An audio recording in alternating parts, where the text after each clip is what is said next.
BU Sports Desk. Welcome to a special Thursday night edition of Sideline Spotlight. I'm Big Will Evanson. The final week of the regular season got off to an early start this year. A lot of teams opted to play tonight to avoid any conflicts with Halloween, or perhaps to get an extra day to scout potential postseason opponents. We begin with Gordon Lee. The Trojans are region champions for the first time since 1978. They look to close out the regular season on a high note against Fannin County on Friday night rivals, and the Trojans want to let everyone know they are ready for the playoffs. This is just the second offensive play of the game for Gordon Lee, and bang! Dustin Day perfectly in stride to Bryson Oliver. Ball to the sky in a blink of an eye. It's 7-0 Trojans, but Gordon Lee was just getting started with the big plays. Backed up at their own end, and Peyton Gross finds a hole, and goodbye. Gross is ready for Halloween, looking like a ghost the way he's floating through the defense. 94 yards to the house. Gordon Lee doing as they please. It's 21-zip. Trojans threatening once again, and why not go back to Gross, the coach's son.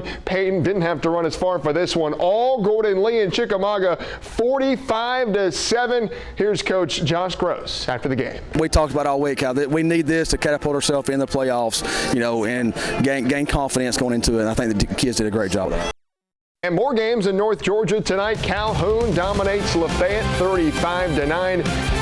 Bowden takes down Tryon 63-0, and Dalton gets a dominant victory 49-0. Moving to Tennessee, the Sail Creek Panthers are wrapping up their best season in history, 8-1 on the year. They set a record for wins, and they will be heading to the postseason. They close out the regular season tonight against Copper Basin at Ron Cox Field, and man, I love the all-black look for Sail Creek, and Panther fans will love this run. How about the freshman Jason Booker hitting the hole, blazing down the sideline, cutting it inside, and taking it in for 6. Sail Creek was all over Copper Basin all night long at home. The Panthers, they finished the regular season at a remarkable 9-1, and they get some momentum before the playoffs. Final score from Sail Creek, 49-6. Signal Mountain in action tonight at Hickson. Both teams hoping to improve their playoff seeding, and it was the Signal Mountain Eagles that came out firing in this first half. Colton Selzer, play action fake, letting it fly. Speaking of flying, oh my!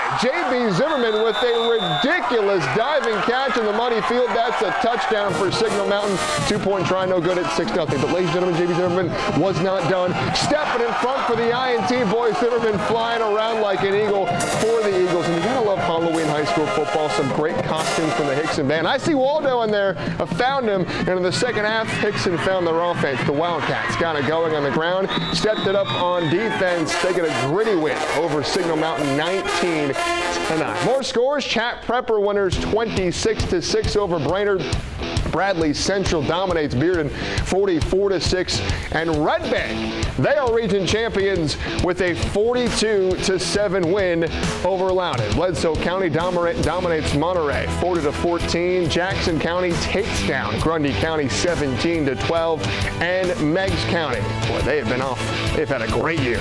14-10, they get a win over Kingston. Now to Tennessee, Silverdale hosting CCS, and boy, the Chattanooga Christian Chargers came to play in this first half, especially number 8, Troy Brown, bouncing off Seahawks and weaving his way home. Brown is only a freshman.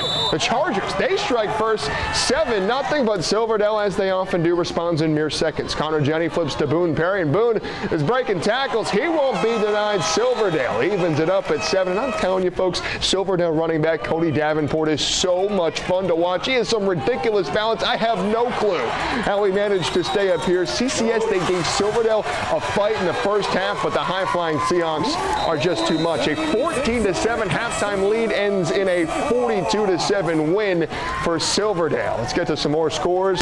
Boyd Buchanan dominates Knox Webb 55-6. Polk County are winners 34-18, and Marion County gets a big win 21-14. The action continues tomorrow night. Here's a few games you'll see on Friday's Sideline Spotlight. East Hamilton travels to McMinn County. Ray County faces Walker Valley. East Ham, Ray County, and Walker Valley are all still in the mix for the region title. We will find out who becomes a region champion tomorrow night. Baylor looks to enter the playoffs still unblemished on their record. They're 8-0, and they face Knox Catholic tomorrow. And Tyner closes out the regular season against Central. Those games and much more tomorrow on Sideline Spotlight. But amidst all this great football, ladies and gentlemen, we had a state championship at Finley Stadium in girls soccer. Congratulations to the Baylor Red Raiders. The ladies in red remain high upon their throne. A dominant 3-0 win over Knox Webb,